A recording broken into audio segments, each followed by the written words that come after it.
Okay. All right, guys, the first thing we're talking about tonight is crowdfunding campaign marketing. We talked about most of this before, so it's just going to be like a quick refresher on a lot of it, but we're looking at it more from a marketing side rather than running a campaign. Um, I can't remember when we talked about this when we were talking about raising financing, running a crowdfunding campaign. Yeah. But now we're looking at it like, how do you get people to know about your crowdfunding campaign? How do you get people interested in even helping you raise funding for that? So this stuff comes from Salvador Brigman. It's letter A in the syllabus, and it is the video, How to Market a Crowdfunding Campaign. If you decide to run a crowdfunding campaign for your film, you can't just post a link on a few Facebook pages and hope for the best. You actually have to market it. You have to make sure people are aware of it and that there's a reason for them to want to do it, to go and support you. You should come up with a marketing plan for your campaign before you even begin. I really like the way he put it in the video. He said, marketing is not pushing your message onto people. That's spamming. Marketing is influencing others to care about your idea, your product, your project, or whatever it may be. It's convincing them that it's something important or something that they would be interested in or something that they would be interested in supporting, instead of just shoving it on them and making sure they're aware of it, I guess. Because if you just do that, if you just spam it all over the place, you're not going to get supporters. But if you can influence people into supporting you, or influence them into why they should support you, give them the reasons of why this is something important to support, something, a good film idea, it's, an independent campaign that you can help an independent project, stuff like that. People like supporting that. But if you're just shoving it out there, I want to make a film, I want to make a film, I want to make a film, then that's more like spam, and nobody's really going to hear the message that you're trying to shove out there, because you're not really giving them a message. You're just saying, support my movie, without giving them a reason to. He says, with crowdfunding marketing, a good place to begin is with friends and family. Again, even with them, you don't just want to post on social media and hope that they see it. You have to market to your family and friends too. They may forget about it after seeing it on their lunch break if all you're doing is posting it on a social media page, or they may just never see it. So, because of the algorithms, the way they work, you're trying to lead somebody out of Facebook or out of Twitter or whatever it may be. Those social media platforms don't want people to leave the site. So if you're just posting a link and hoping all your friends and family see it, that platform may not even show it to all your friends and families, just because they want to show them something else that'll keep them on their own website. And so you don't just want to post it out there and hope for the best. You actually want to try to market to your friends and family as well. You'll just have a better chance of getting them to support you, because they already know you and they probably want to support whatever you're doing, hopefully. So you want to contact them in several ways. So you want to be sure to convey that this is important to you. That's one of the main things that he kept pressing on, is make sure that they are aware of what this means to you and why it's so important for them to help you, because not everybody's going to understand why they should help pay for you to make a film. Okay, you want to make a project, well, go ahead. If I wanted to start a business, that doesn't mean you should have to pay for me. Some people think like that, so you can't just assume because they're your friends or family that they're going to automatically understand why they should help you. So you need to make sure that they understand that it's important to you, that you put a lot of work into it, and that this is something you want to really tell a story about, or this is something you really want to do as a career, and you need this starting point. You need some help to get started because it's very expensive. Another thing people don't really understand is how expensive filmmaking is. They think that when they hear those, big budget movies, 200 million, they think they're just spending it to spend it. And, occasionally that can be true, but we've seen after studying this through 2 years that there's a lot of things that cost money. There's a lot of permits, there's a lot of equipment, there's a lot of people you have to pay to get the job done, because there's so many people you need. And a lot of people just don't understand that. So you have to make sure to explain those types of things to your friends and family to make sure they're aware of why this is important and why you need it in the first place, especially if you're trying to go for a bigger crowdfunding budget. If you're going for like $1 million or more, it's a lot of money to people. And they're like, whoa, why do you need $1 million? It just sounds kind of like a scam right away if they don't know anything about how much filmmaking costs. So make sure they know what that means to you and how long you've worked on it and that you're working hard on it and you have a story and everything like that. That's the most important thing with friends and family, just communicating that this is important and would mean a lot to you to have their support beyond anything else. That's the main thing to make sure it comes across to them when you're communicating to them. The next group to market to is any built-in fan base that you have. These are the people that like what you're doing and are already following you on social media or are subscribed to your newsletter or your email lists. If you already have some kind of following, hopefully they will support you. They will be your next line of support after friends and family. But they'll support it based on the promises and benefits of it. For film, the promise is a movie in a unique style that will be a good story. And the benefit is it's supporting that artist or creative that they like, which would be you. Also, they have to trust you. They have to trust that you're able to pull that off, what you're promising. That you say, oh, I'm going to make a really good film. I just need $1 million. They have to see something that you've done in the past or be able to trust that you are going to be able to pull that off, that you are going to be able to make a good film with that money. They may be following you for years, but that doesn't mean necessarily they're just going to give their money to you when you do a crowdfunding campaign. So you have to be sure to,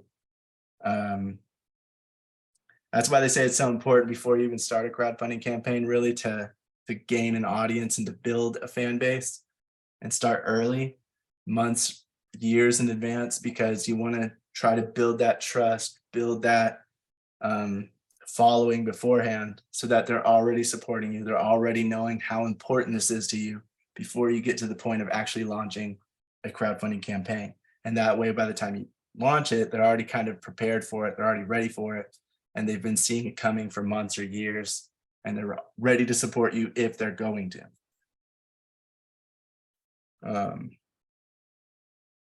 But yeah, you really want to start building up that fan base and following before you launch a crowdfunding campaign, because you may also decide to do a pre-launch to build up backing before a campaign even officially launches, like to the public.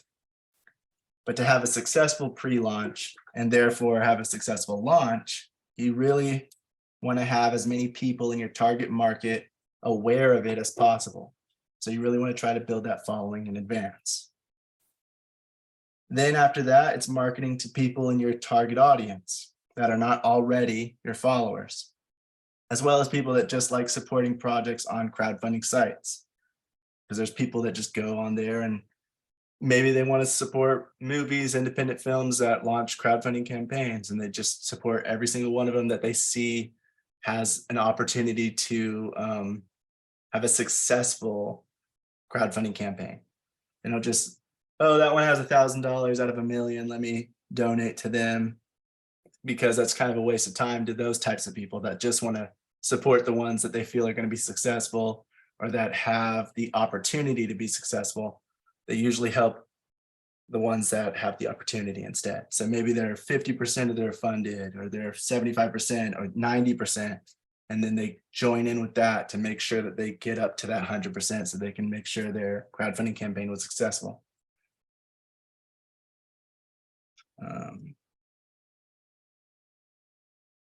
With friends and family, you want to start doing pre-launch messaging, he was also talking about. So if you haven't really talked to somebody in years, you used to be friends with somebody in high school or college or whatever, and now you just lost, you're still friends, but you haven't talked to them in a while, or you contact them every so often, you say happy birthday, you say Merry Christmas or happy holidays or whatever it may be. Comment on a Facebook post, that kind of thing. Yeah, but you're not really talking and communicating all the time. and you don't really know what's going on in their life. He says, a really good way to not feel like you're spamming them is to start actually like talking to them again before you launch a crowdfunding campaign, and not just talking to them about what you're doing, but actually talking to them just in general. And that way you start to reestablish those relationships. If you haven't talked to somebody in a year or a few years, shoot them a message, ask them how they're doing, ask them what's new with you. Hey, do you remember when we used to do this?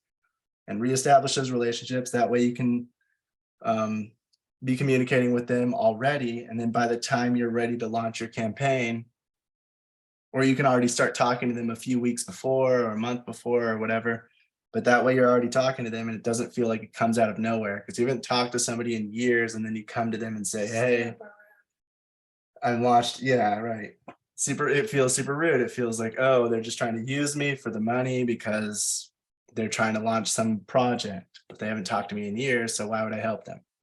And some people will still help, but they'll feel like you're basically asking them a favor when you haven't really talked to them in years or months or whatever it may be. So you really want to just establish those relationships again before you start messaging them about the crowdfunding campaign you're going to launch.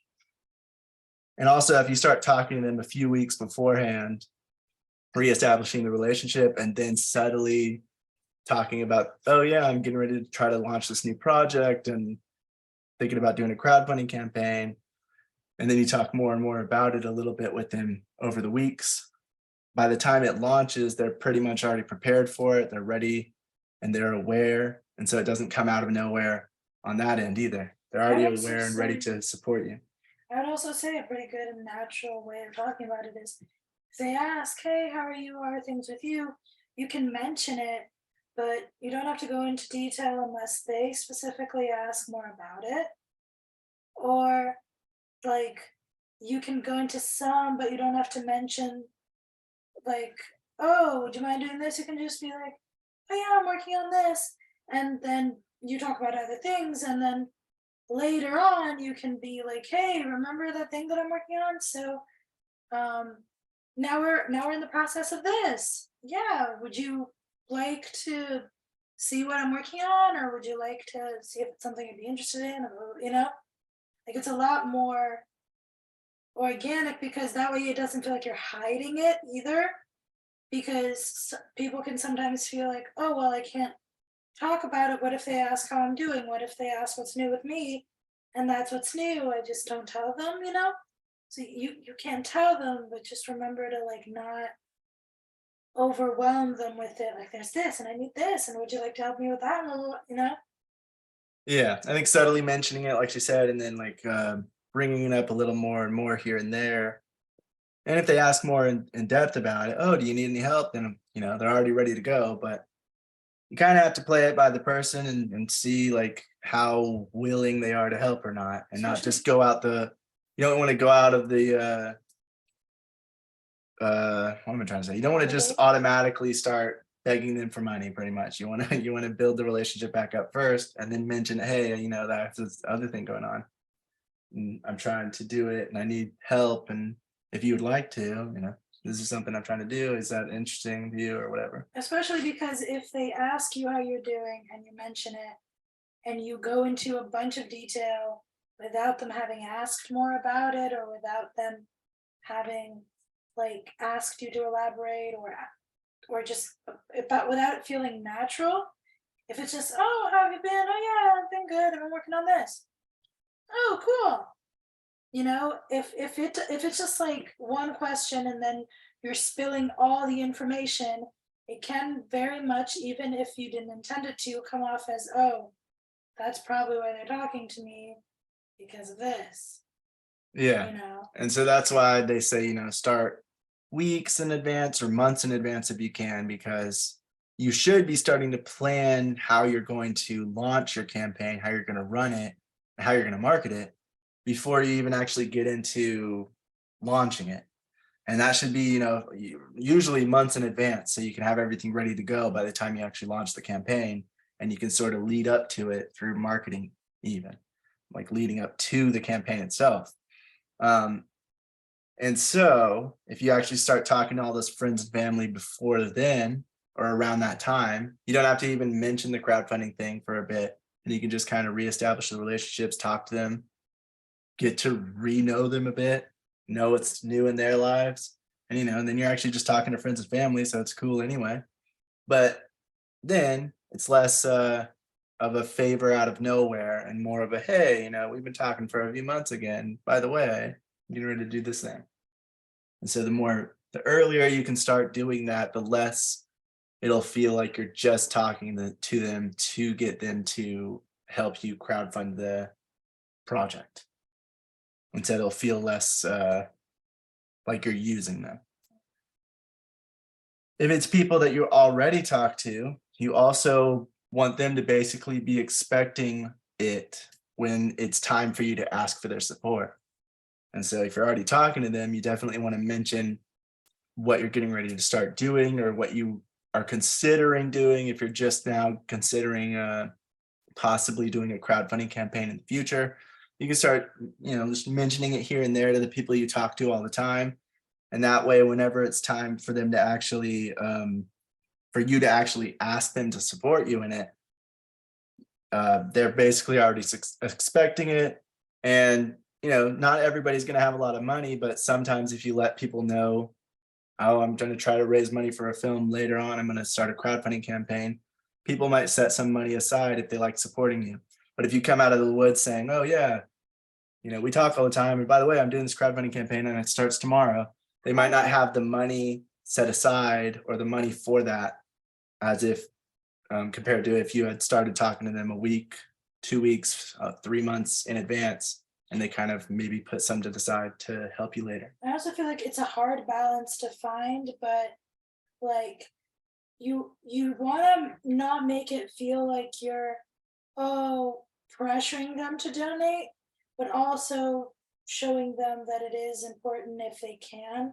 Like it is a hard balance to find, because on one end you want to be like, I'm doing a crowd campaign actually, and but would you mind, like, would you want to see it? Like, no pressure, you don't have to donate if you don't want to, or if you can't, just if you want to check it out, see if it's interesting, or if you know anyone that might be interested in it. That would be a way to make it like not as coming off as please help me, guilt trippy, type, but also if like it is a hard balance because you don't want to come too nonchalant, because you do kind of need the support at the same time. Yeah, the reason why you want to start with friends and family is because of those pre-launch things. The pre-launches are important because if you're trying to raise $50,000 for a short film or something, and you do a pre-launch where it's not yet available to the public to donate or to like support it, then you can get a lot of your financing through, well, maybe not a lot, but you can get like a good jump start in financing from the friends and family and from your fan base in a pre-launch. And that way, when it comes out to the public, it already seems like this thing has somewhere to go. It's already set up to be successful. And some of those people like that go from crowdfunding to crowdfunding campaign and just support because they like supporting artists or filmmakers or whatever that they feel like have an opportunity to successfully launch and achieve their crowdfunding goal. Those people like to see that you already have funding, that you're already like your launch is successful. And usually a launch is successful because those pre-launch things, like you send a link to the people you want to donate before the actual launch of the campaign. And that way you already have funding in there.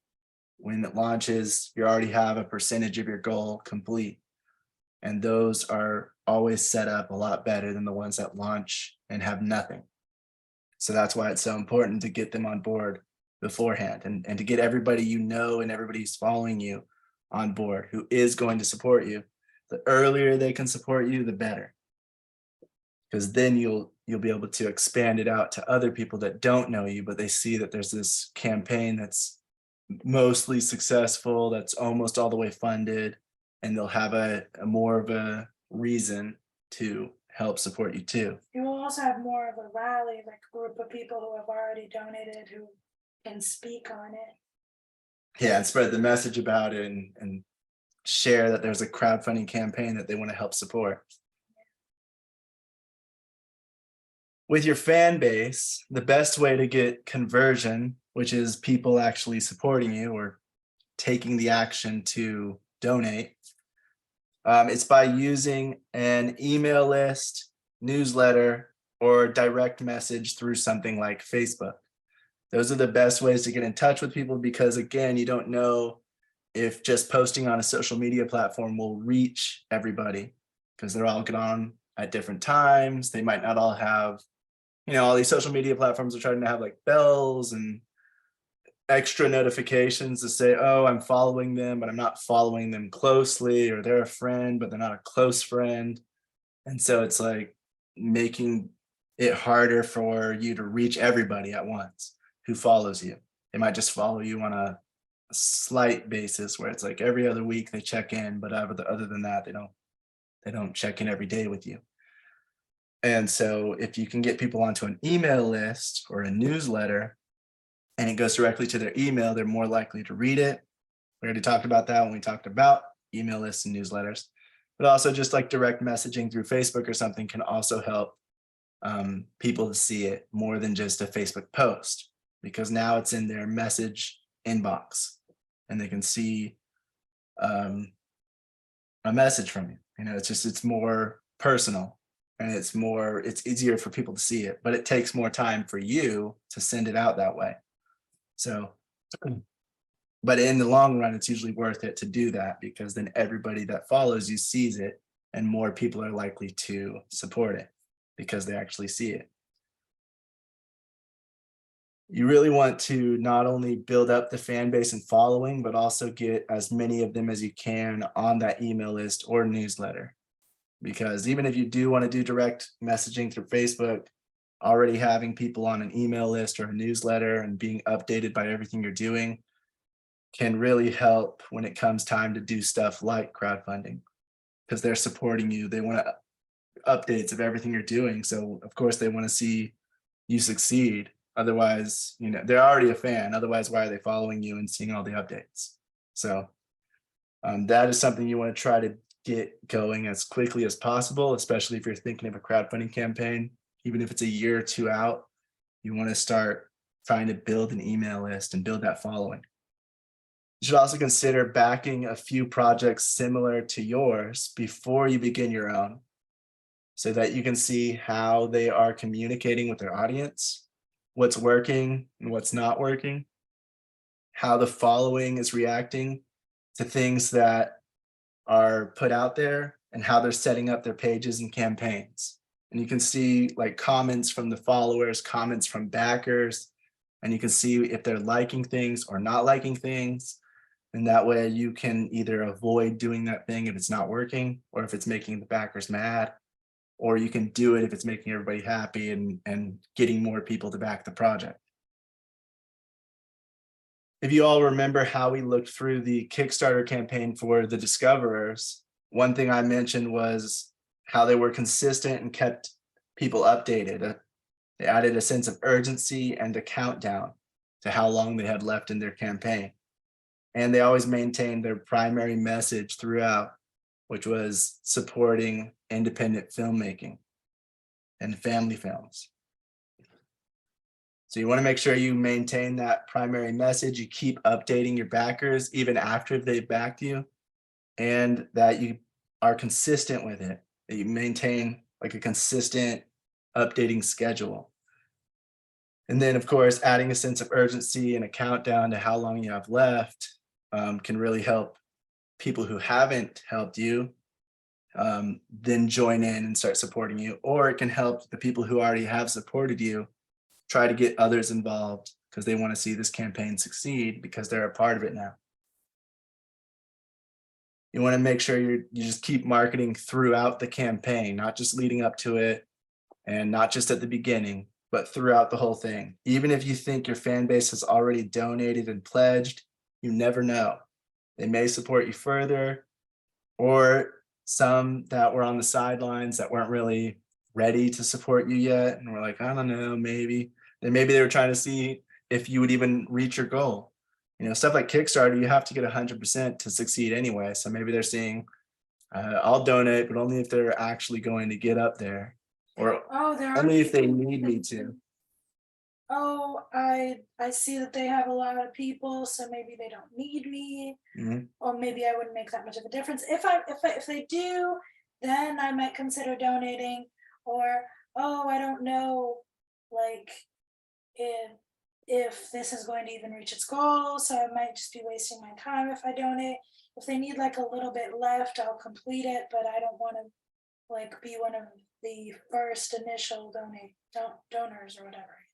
Yeah, and some like big backers that are going to that want to support you, or that want to support projects, and they are actually going to support with a lot of money. Sometimes they'll wait just to see if they're needed in certain times. I've heard of a few campaigns where, because in almost every crowdfunding campaign, the start is always the biggest and the end is always the biggest. There's always a lull in the middle. It starts really, really high and you get a lot of people and it goes like up, up, up, and then it stops and it just kind of plateaus for the remainder up until the last few days, or maybe 10 days left, a week left, whatever it may be. And then it starts to ramp up again, because that's when people are trying to get it funded the most. They're excited about the project at first, so they fund it. They do that pre-launch thing, they fund it. Everybody who knows about it already, who's a fan of you, who's a follower of you, a friend or family, they fund it. That's the beginning. People who are waiting on the sidelines to see if you need them, they fund it at the end. But I've heard of a few that they try to help in those times when there's a lull, when there's a plateau. And so they wait, even though they're going to give, let's say, $10,000 out of your $50,000 funding. They're going to wait until the middle of the campaign, because they know when that's the slowest and the lowest. And then they're going to give it to you. So that way there's a big ramp up all of a sudden. And it might get more people interested in ramping it up even further, because, people like to see like, oh, why is this getting attention all of a sudden? And then that makes other people pay attention to it. So even big funders, even people, they might be waiting to do stuff like that. And others, like Priscilla was saying, they might be waiting to see, I don't really want to give money. I do want to support them, but they have 100,000 followers. So I feel like they'll reach this $50,000 goal.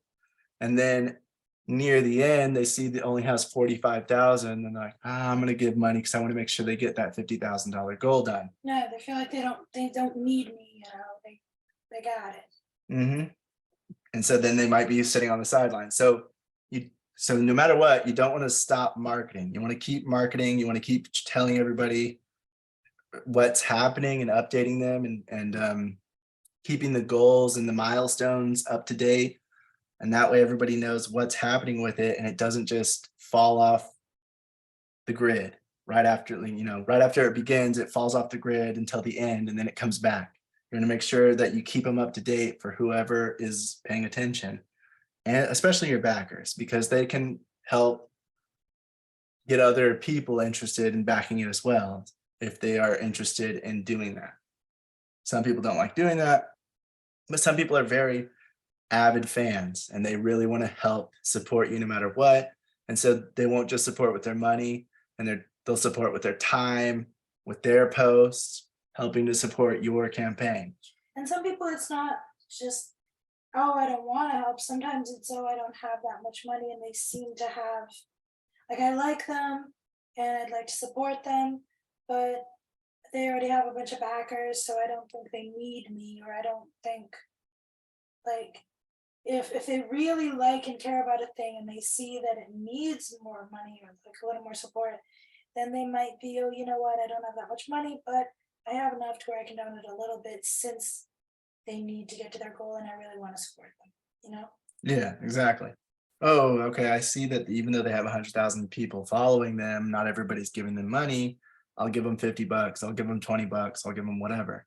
That way they, bump up a little bit further. to that goal. Um, Also, asking your fans and your friends and family to spread the word about the campaign is also tremendously helpful if you can get them to. So maybe those people that can't give money, they don't have enough, or they just don't really want to because they're not sure if you can accomplish what you're saying, or whatever it may be, whatever reason they're not giving the money. You could still ask, hey, if you can't support me this way, I would really appreciate it if you could support me by sharing the news about this, by raising awareness about this campaign. Or even if they do give money, I would love if you guys could further support me by doing this, by sharing the news, by trying to get other people involved and try to get other people helping us fund it. Yeah, because people are different. Some people, they will give you more moral support. And then when they see that, okay, this is actually going somewhere, then they might help you financially. Other people will want to like wait to help you financially, or some people might be like, okay, I'll help you financially, but I'm not gonna like share it as much until I actually see that it might turn into something. People Yeah, are different and they help in different ways. exactly. And you never know who they know, because I've heard of other campaigns where, like, they're small and they only had 100 backers, but somehow they got $100,000 or whatever. And it's because um, one of their fans or one of their friends or family members knew somebody, knew an influencer, or knew something like that. And they talked to them and got them interested in it and got them to support it. And so they either got a bunch of people in to support it, or they just gave a bunch of their own money or something, or got some wealthy people to invest in the crowdfunding campaign. Or it's like an influencer who gets a lot of people donating little bits, but that starts to add up a lot because they're an influencer and they have a decent amount of people that follow them. So you always want to try to get them to spread the word if they can. And then, just like in the Discoverers, they kept telling the people how helpful it was, and how much their fans were helping to get their goal accomplished, because they were saying, oh, we have 50% and we wouldn't be anywhere without this, and it's because this person did this, and all of you guys are keep sharing it, it's really helping. We've seen a jump up since we started asking for you guys to help spread the word. We had 100 more backers. And they kept talking about that, telling them how much it was making a difference. Because some people might just think, oh, if I tell 6 people, it doesn't matter, like it's not going to do anything, when they're trying to get $50,000 and those 6 people give $10 each. So who cares? But if everybody did that, and then it would make the funding complete in a few days. And so by updating the people, marketing still throughout the campaign, and making sure they're aware of how helpful they are being, it can really help to get more people involved, and make it feel more like a community effort, which is one of the main things about, crowdfunding campaigns, is trying to make it like a community. Showing them the progress, yeah, because let's say they're helping you, they're supporting you by giving some money or sharing or whatever. If you show them like, hey, thanks to your donations so far, this is what we've managed to accomplish. We still have far to go, but this is what we're managing to do, and thank you so much. It will give them like a sense like, oh my gosh, yeah, me helping did that. So yeah, let me get more people to help so that they can finish even faster, so that they can that works as an incentive for them to see where their money's going, where their investment sort of in a sense is going. And it also encourages them to want to see you go further, and so they will share with more people like, hey, these It people also did helps the this. people who haven't helped yet, because they felt like it wasn't going to do anything, to be like, oh, it is helping. Yeah, Let me get involved with helping too, if they were kind of on the sidelines with that. like, oh wow, I didn't know that it was making that big of a difference, or oh, it was because of that they were able to do this. That's awesome. Hmm. you know And just like I was saying earlier, every crowdfunding campaign has those plateaus, those lulls in the middle. So you really want to use some marketing techniques to help excite and reinvigorate people during the little activity periods or the low activity periods. So some of that could be stretch goals, which is to extend your minimum amount. And that could be if you do reach your campaign goal. So if you know, I keep saying 50,000. So let's say $50,000, you reached it. To get people to keep giving more money and donating, you make stretch goals. So you say, okay, if we get 60,000, we'll also do this. If we get 75,000, we can get this casting director, we can get this actor, we can get this person to be involved, we can do this music, whatever. 100,000, we can do this. And you just keep making those stretch goals so that people have a reason to keep giving, so you can keep making your new goals as they go. Because some of them get funded really quickly, some campaigns, depending on the amount of people you have and how wealthy they are and how much influence they have and whatever else. Some campaigns get funded fully really quickly. And then you want to make those stretch goals to make sure that people don't just stop because, oh, you already reached your goal, you're good. Because you can always use more money for something else to help make a better product or more quality product. You also can do milestone markers to update for each step towards 100% backing. 50%, 25%, 30%. Every 10% you could do a milestone, however you want to do it. That way you can keep saying, hey, we reached this new, little goal on the way to our big goal of making it 100%. And that way you keep people excited and invested in helping and continuing to back the project. You can also do add-ons, which are kind of like upsells, like an extra perk on top of a tier. So yeah, we have that $25 tier. We gave out these perks, but we're also going to add on a new one. And that way it can sort of excite and reinvigorate people to invest or donate for that tier if they want to have an extra little perk for it, on top of what was already there before.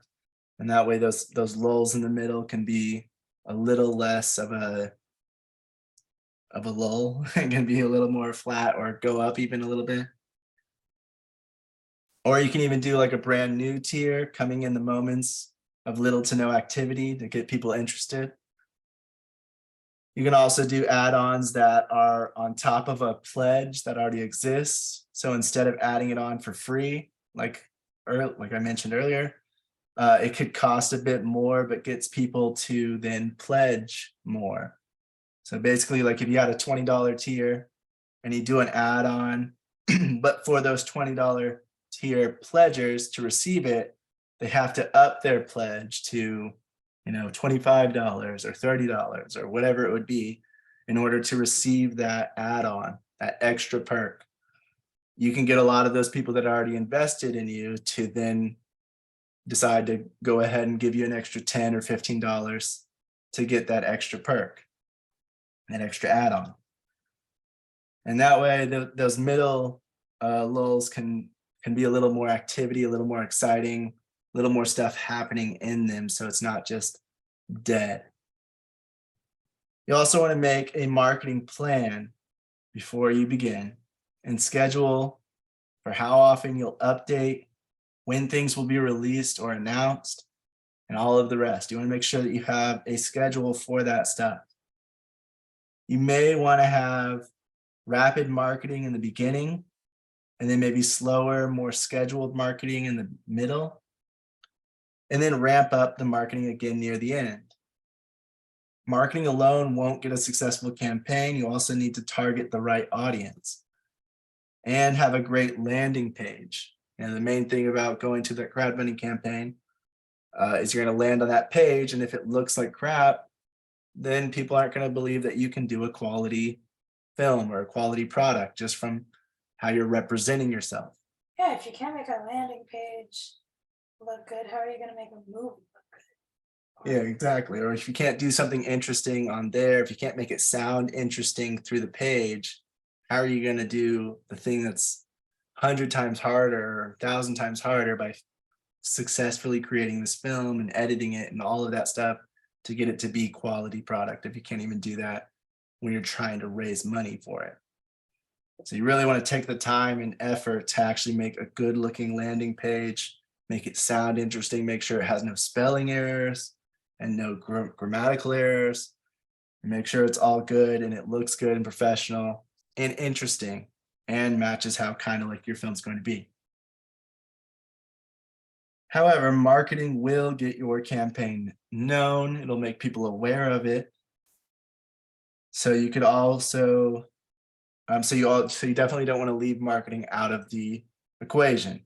Both things go hand in hand to make sure you have a successful campaign. You could have the best idea. You could have great benefits and perks. You could have an awesome landing page with excellent graphics, videos, and messaging. But if you don't market it properly, then it's not going to get funded because no one will know that it exists. So you have to have both. You have to have all those things, and you have to have a marketing plan and an idea of how to market this thing so that you can get people aware of it, and then they'll be interested in it because you have quality videos, messaging, graphics, and a landing page and whatever else. Besides all of that, does anybody have any questions, comments, or anything to add about crowdfunding, campaign marketing?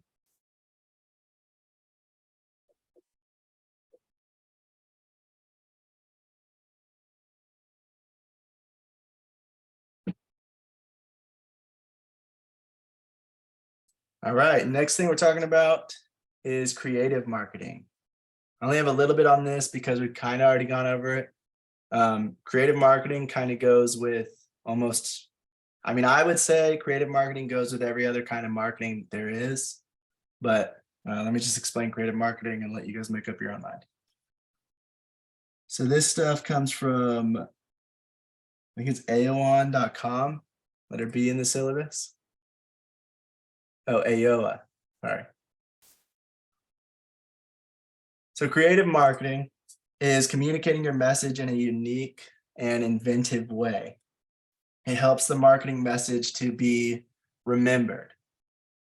Being creative allows you to market with creativity as your secret weapon instead of outspending the competitors.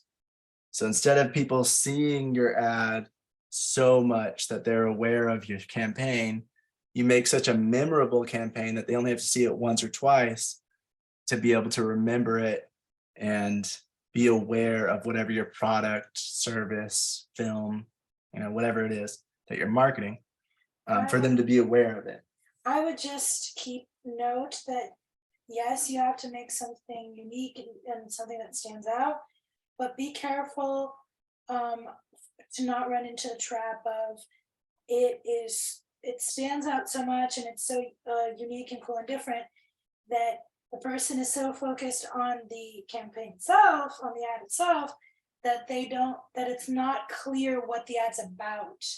Because I've seen a lot of ads run into this issue lately, where they will have a very cool, interesting concept, a very either funny or engaging or thought-provoking concept, but in their trailer, commercial, ad, whatever. But I cannot tell you for the life of me what the thing's about. Like, I have vivid memories of commercials, and I was like, that is so cool, or they did such a cool job on that commercial. I liked it so much, but I have no idea what it was about. I just remember that it was cool and it had a cool concept and a cool story, or it made me laugh or whatever, but I had no idea what it was about because it wasn't clear. And it had like a logo. I will say that sometimes that can work, but it depends. But I do remember, I don't know if they still do it, but the GoDaddy campaigns where it was just like it seemed like it was going to be softcore porn or something, and then it was like, what is this thing? Why is it on TV? And it was just like a commercial, and I had no idea what it was for the longest time. Go to the website to watch more. It totally looked like what?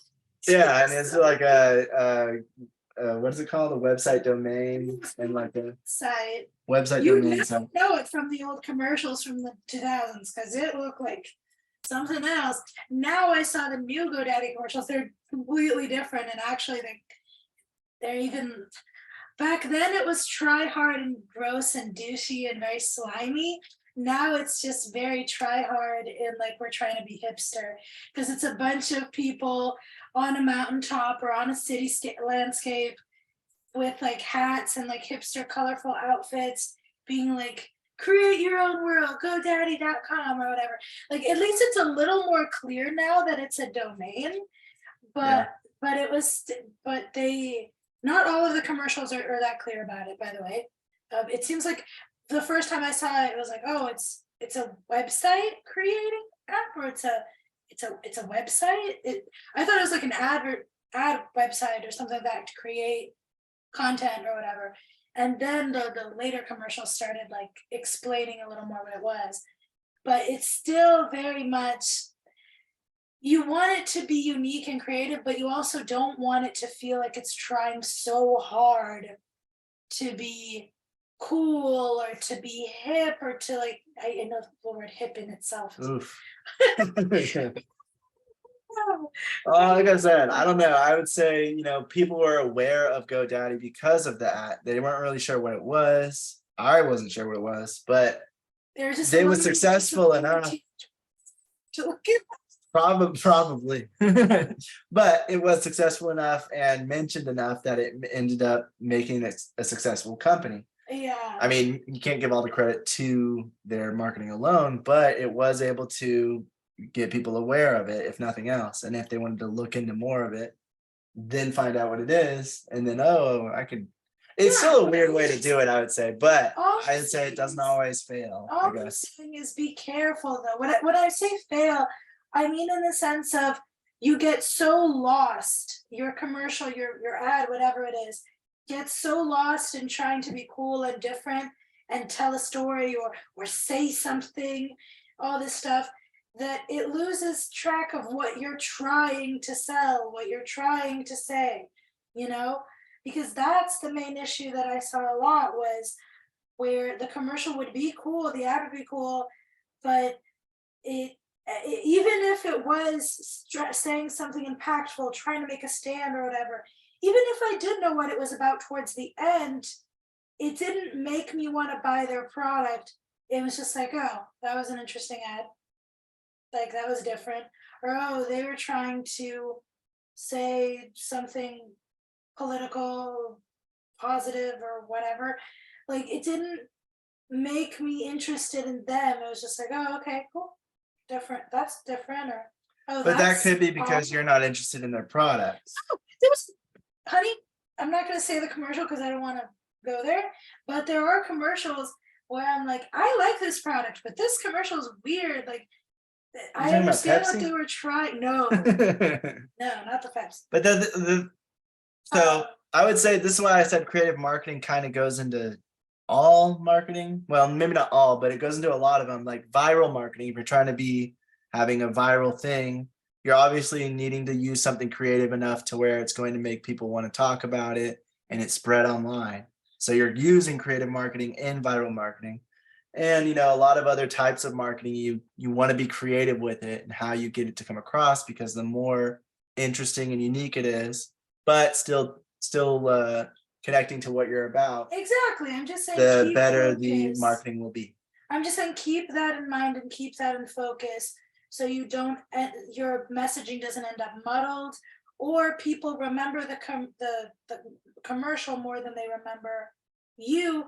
Because a perfect example is that I was trying to find what that commercial was about. One commercial that I saw that I thought was really good on an ad before a video once, and I really liked it.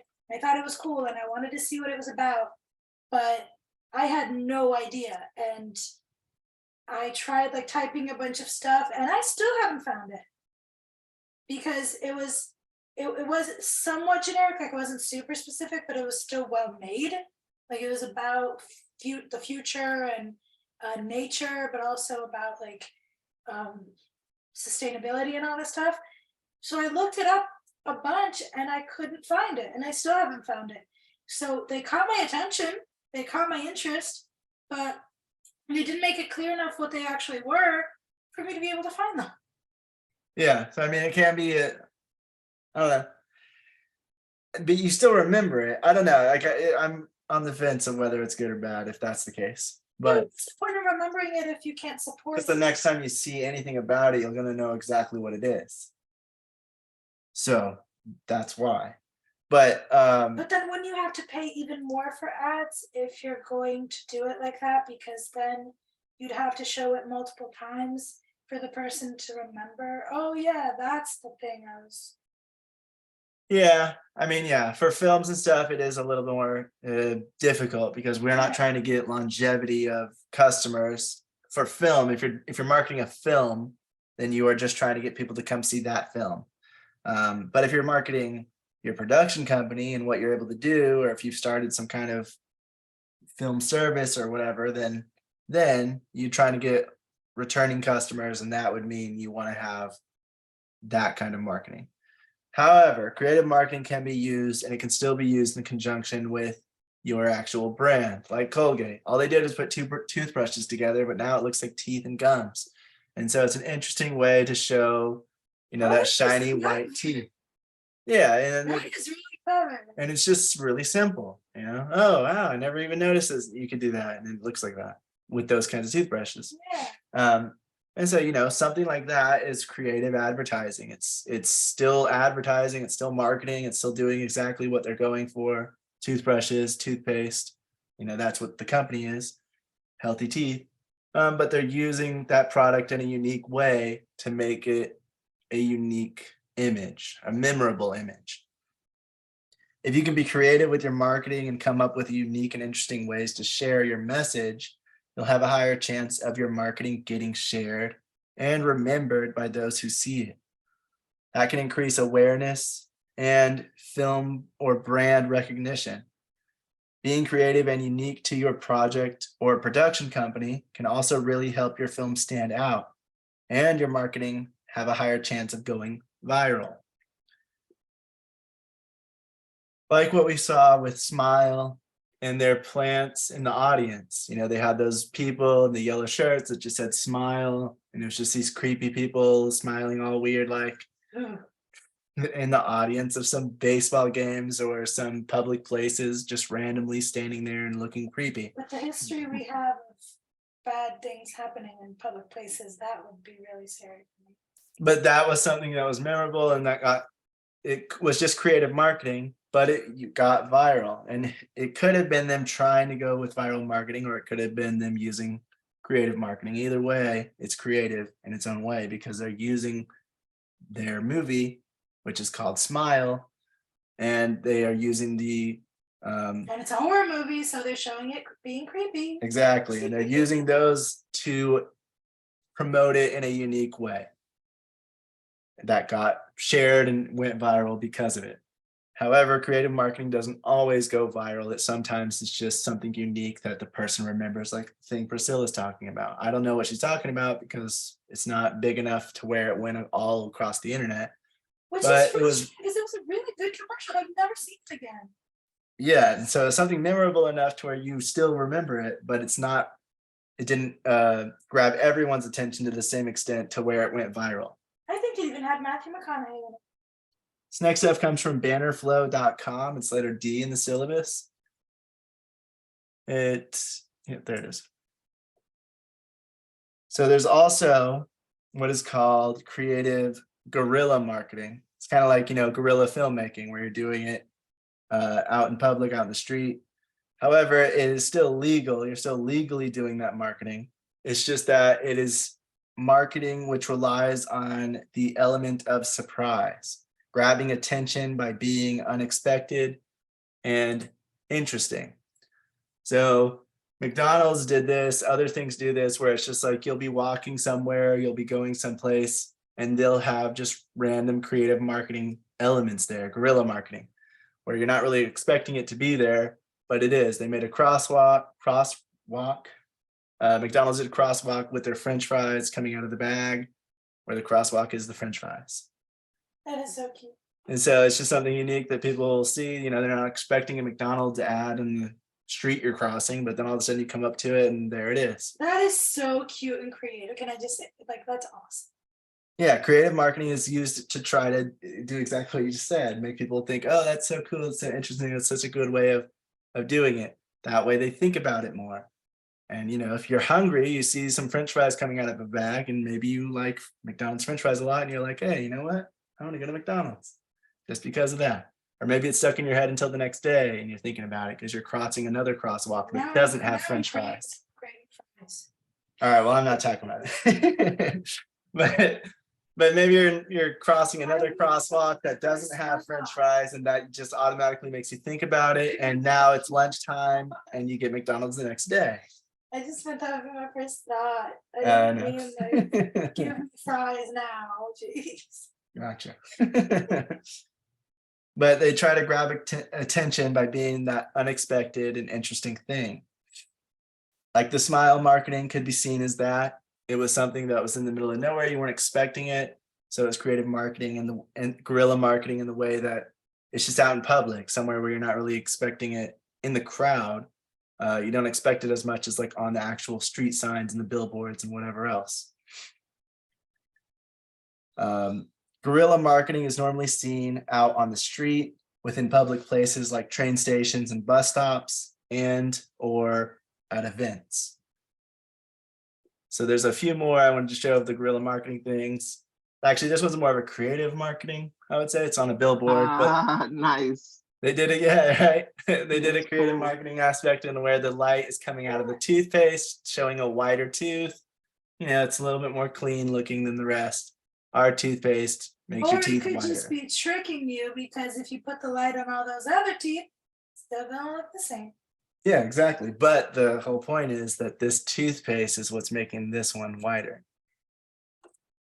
Sure. There was also this, I'm not sure exactly which company this is from, but they did little like oven things for the bus stop locations.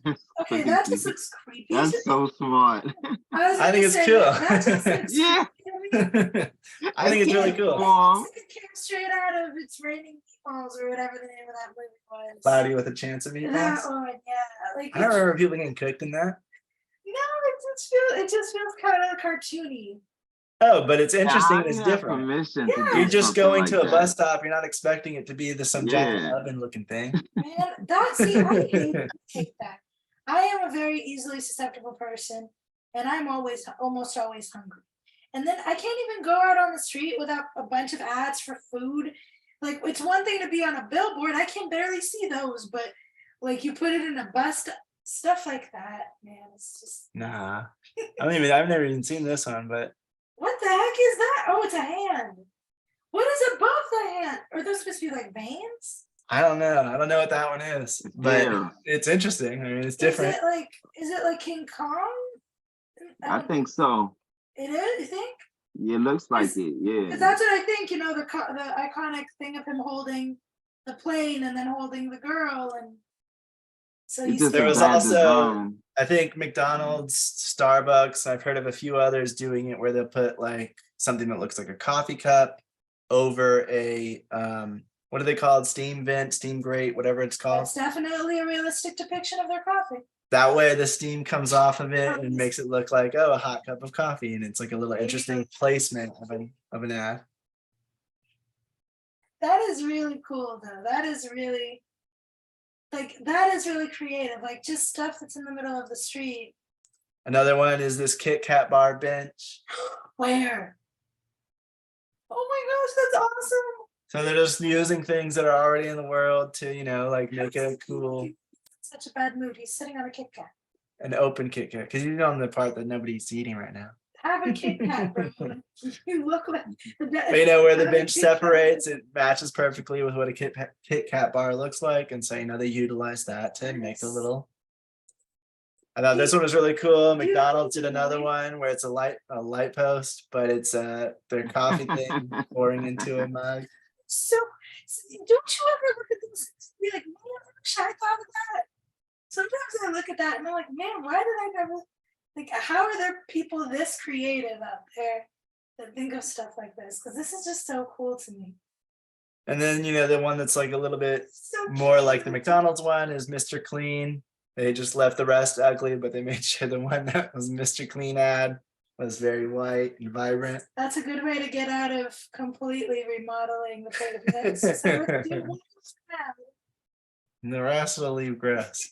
But yeah, so creative marketing is all about just making, or guerrilla marketing anyway, is about surprising people, doing it out in the middle of nowhere, or not in the middle of nowhere, but doing it out in the middle of where people aren't really expecting it as much, and doing it in an interesting way, doing something that's going to catch people's attention and make them think about it even after they go away from that place.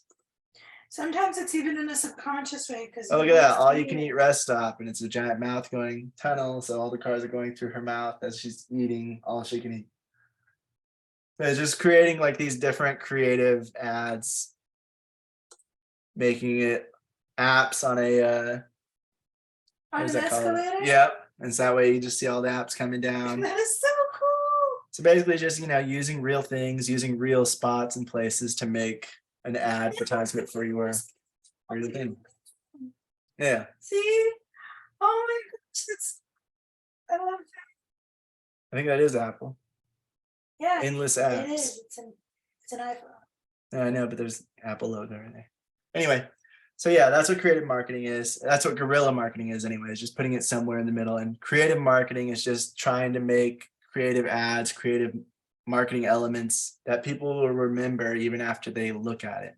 And Whereas I would say like normal marketing that is just outspending competitors, it's kind of like car commercials where they're all sort of, to me, they're all very similar. It's just like a car driving in a mountain road or something, and then they get out and there's a family and they all smile because they're in this car. And it's kind of all similar and the same thing, but it's just like, hey, let me spend more than my competitor and make sure that everybody hears this brand of car over and over and over again. Whereas creative marketing is, let me make something so different that everybody remembers it well.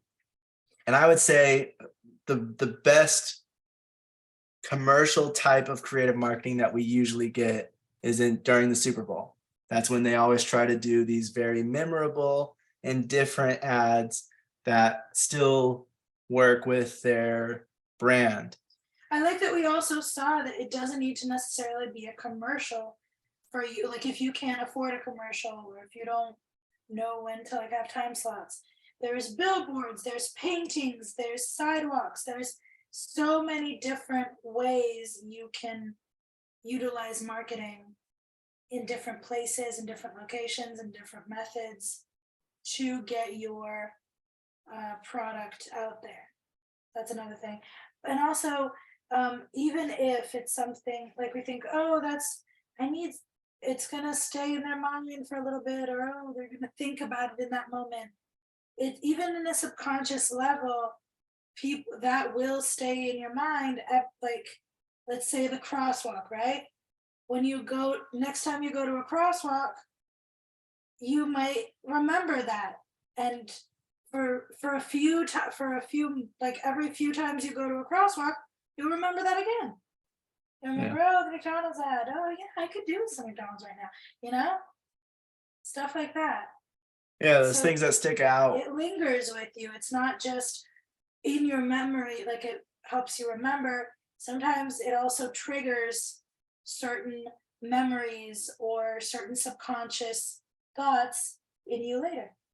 So if you were a film and you made a commercial, or you made a ad or a guerrilla marketing, I don't know what to call it, but you made like a thing that people will see in the middle of the street, or like a billboard, or on the side of a road, or whatever it is.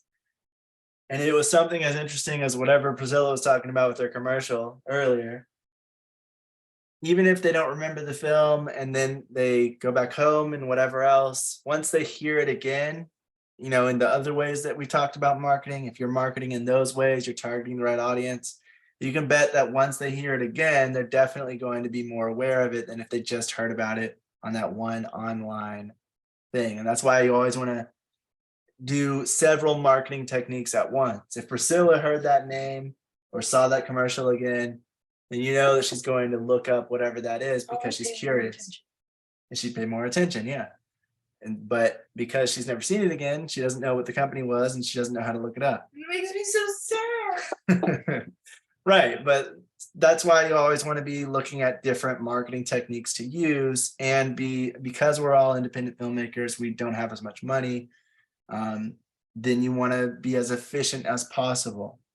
So like Priscilla said, for us as independent filmmakers, depending on your budget, you probably want to make something that's creative but also fits your film or your production company brand. You also want to make sure that it is targeted toward your target audience. Is this something my target audience would like? Is it something that they would think is cool or interesting or keep that in their mind? If you have a mostly older generation audience for whatever film you're making, they might not actually like having something that looks like this paint thing. And they might think that that's ruining the city, or maybe it's some other type of person and that you have your target audience and they just don't like that because they think it looks ugly, or they think it's messing it up, or they think the color's gross. Whatever it may be, you make sure that you are targeting your target audience with your ads, even the creative ones. Make sure it's going to stick out into the people's minds that you want to reach most. Make sure it's unique, engaging, attention grabbing, and interesting, but always make sure that it's targeting your target audience. Does anyone have any questions, comments, or anything to add about creative marketing?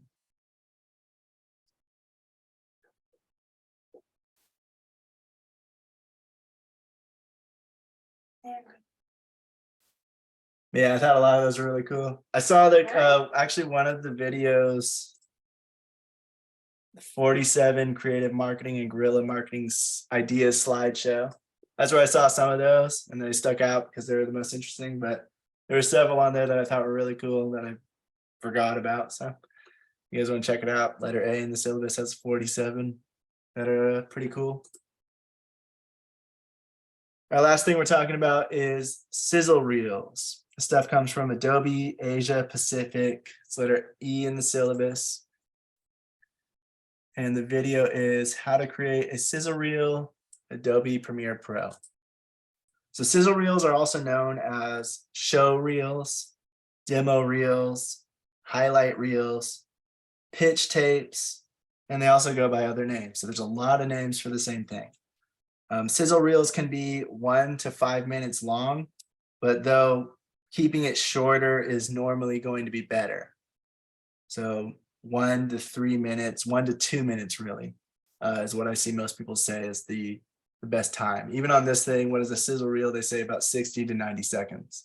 So it can be up to 5 minutes, but you really want to try to show off your idea or show off your skills and talent as quickly as possible.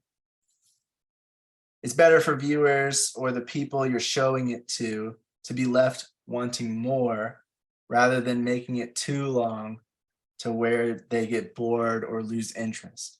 Oh, it's the same stuff. Oh, it's the same. Oh, it's another shot, or oh, it's this, that, whatever it is. If it's going on for too long, they'll lose interest. But if it's something that's interesting at first and then cuts off and says, find out more here, that'll leave them wanting more and get them more intrigued to read about it more or contact you to learn more or whatever you're trying to do with it.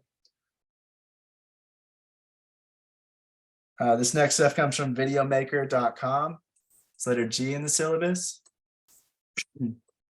So there are 2 types of sizzle reels. There's ones that are used to showcase a certain skill set you have or previous work. It's basically like a visual resume. So if you're trying to get a job as a director, as a cinematographer, sound designer, whatever it may be, you would show them your sizzle reel or your demo reel. And basically you're showing them all the best clips that you have directed, choreographed, shot, or did the sound for.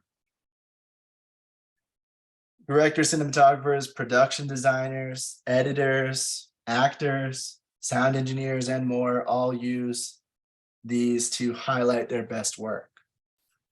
So if you're trying to get a job somewhere, they will usually ask for this. Instead of asking for just a regular resume, like most jobs, if it's something visual or something audible, then they will want a demo reel or a sizzle reel, highlight reel, to see what your best work is. The other kind is the ones used for pitching TV shows or pitching films to executives and investors. So some people shoot parts of scenes or moments to show each character's flaws and attributes, as well as the general style and look of the project, as well as the tone. Others will take clips from other films, mashing them together to get an idea, to make an idea of what they're going for. You know, this is the kind of film I'm trying to make.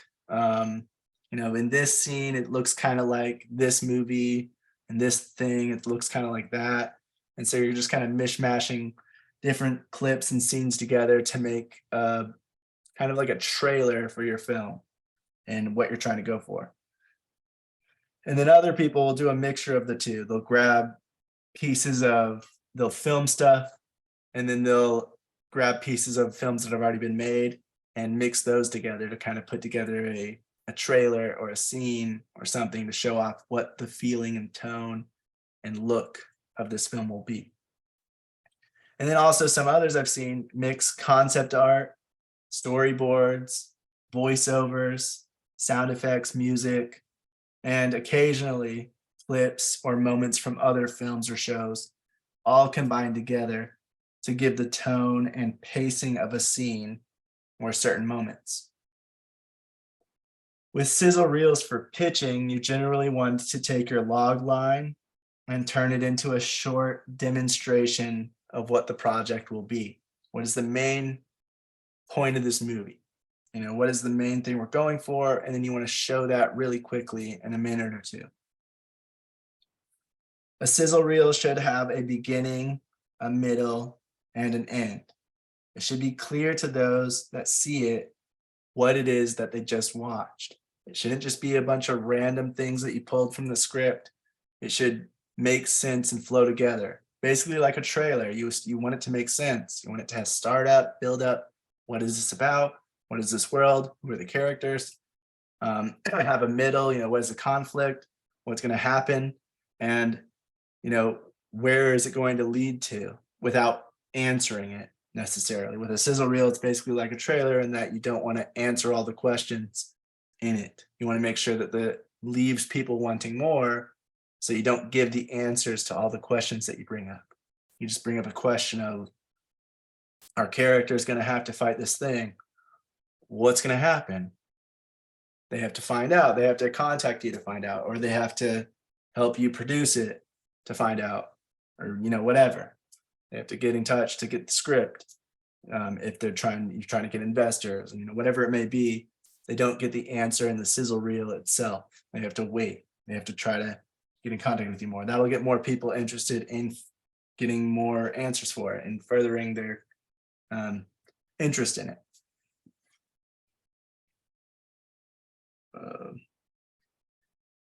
You want a sizzle reel to feel like the project as well. You want it to feel like what the project will feel like, with the tone and the style. You want it to match the tone and style of what your final film is going to feel like, or what it's going to be like, or at least in line with what you want for the final project. If it's not going to be, you know, obviously you might not get it exact, but you want it to be pretty close. You're trying to show off what it'll be like. So you don't want to make something that's going to be completely different from the film that you're actually going to make, or the TV show that you're actually going to make. You're basically just giving little slices, little pieces of that film or of that TV show to show, this is what will happen, this is how it will feel, this is how it will look. And so you want to make a quality product that actually matches what your film will be.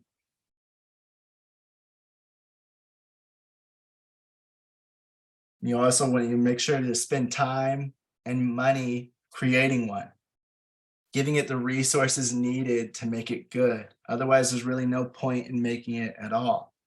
And it could actually be a detriment by getting produced or funded if it looks like crap or is edited badly or sounds horrible. This is you showing off what it's going to be. So if it looks like it's going to be crap, and it's not going to make me want to support it.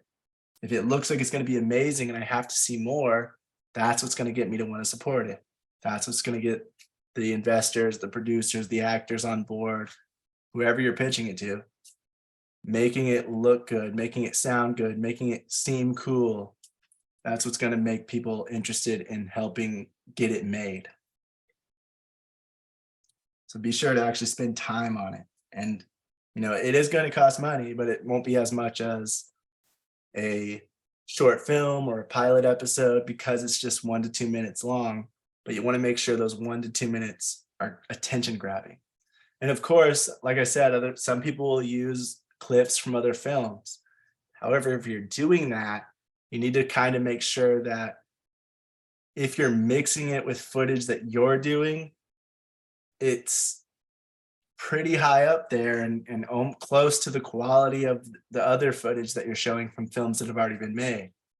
Because if you're mixing it, you don't want your stuff to look like crap and then the films that have already been made to look amazing, because it's going to be a stark contrast in the quality. You want to try to get it as high quality as you can to match the footage that you're sharing.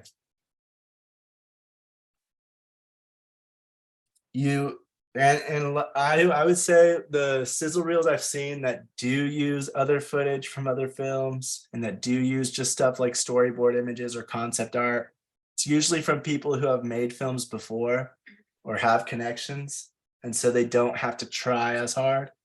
I would say if you're a first-time director or first-time producer, or if you've only made 1 or 2 projects but they didn't really go anywhere, whatever, then you probably want to film your own sizzle reel. You want to show what you're capable of. This is just another way to kind of promote yourself and make them believe in you before they have to just invest so much money into seeing your final product. With sizzle reels for showcasing your work, you want to be sure to clearly illustrate what your role was for each piece of work you insert into it.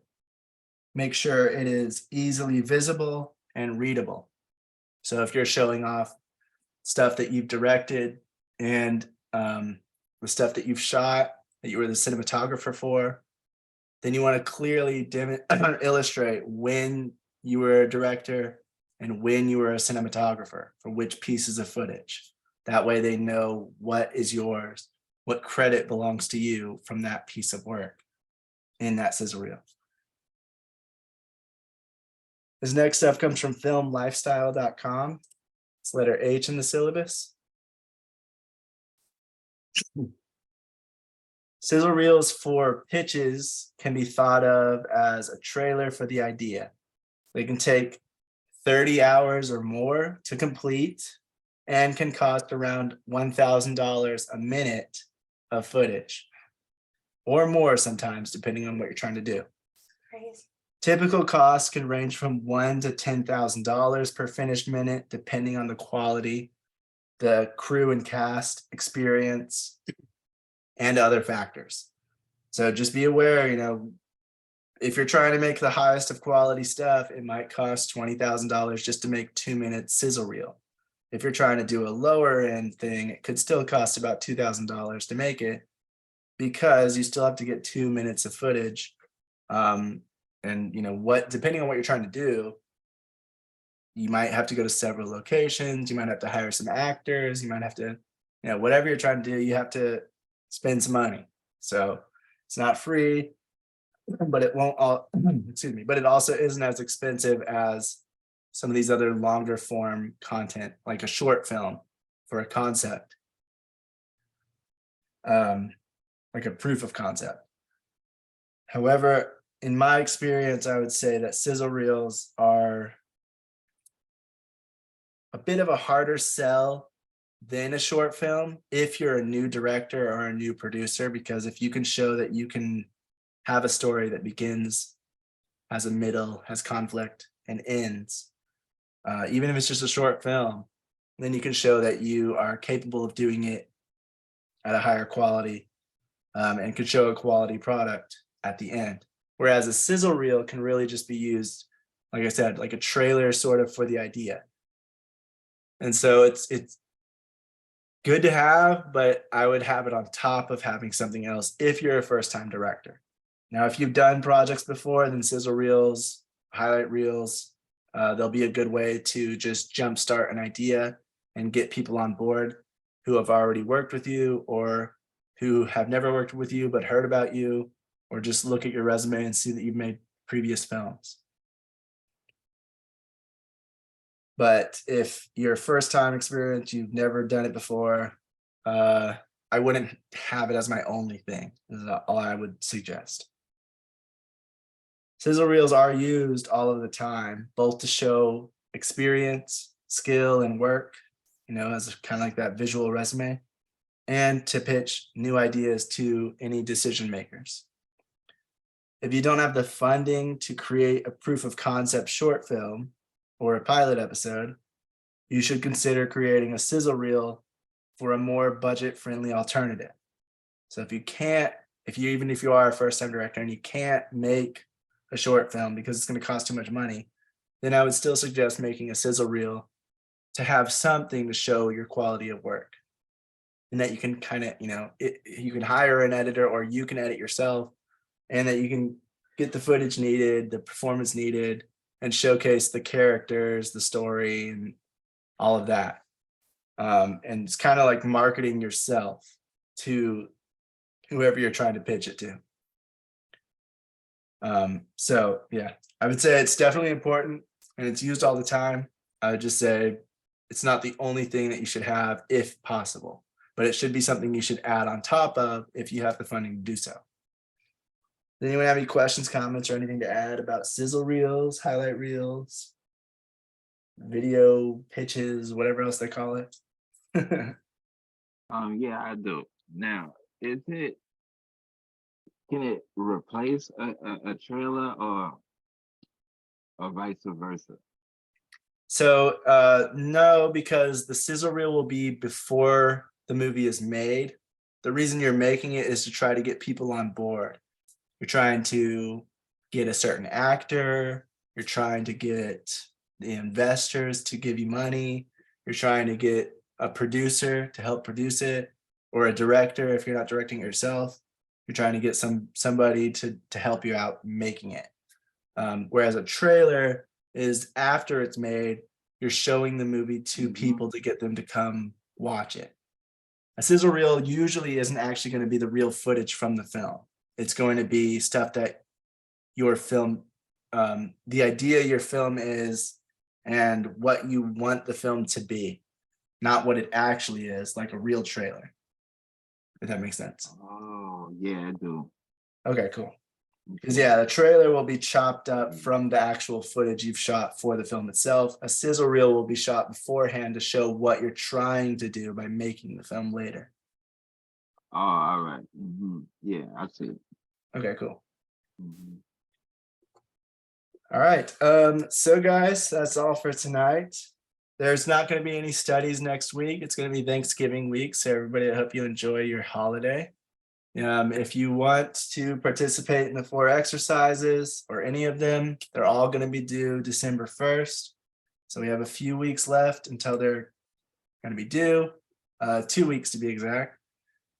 And so since we don't have any studies that week, if you are able to and you're trying to participate in them, I would definitely recommend using that week to catch up on any of them that you still need to catch up on.